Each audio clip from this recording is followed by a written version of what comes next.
Devynių brolių sesuo ir devyngalvis. Buvo 9 broliai ir 1 sesuo.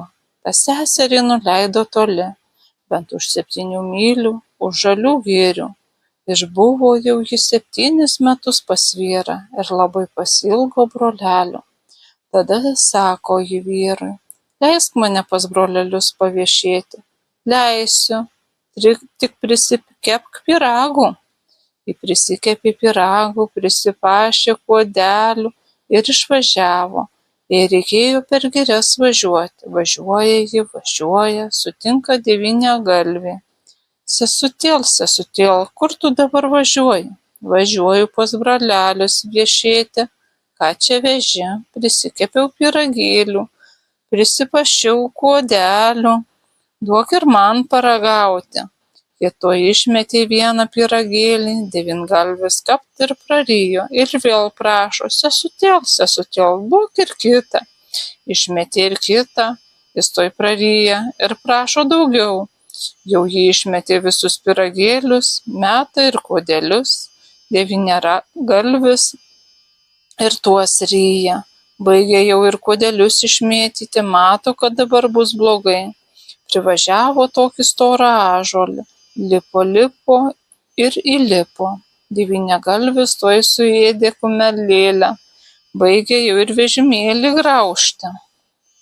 Atskrenda gegutė. Sesuo jai sako: gegutėlė, imk žiedą, skrisk pas brolelius ir užkukuok prie jų langų. Gegutė nuskrido, nusileido ant lango. Broliai pusryčius valgo.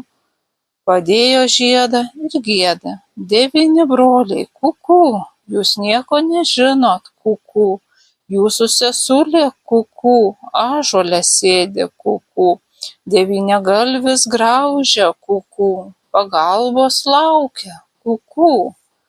Broliai pažino sesers žiedą, greit pasiėmė dalges, kirvius ir lekia sesers gelbėti.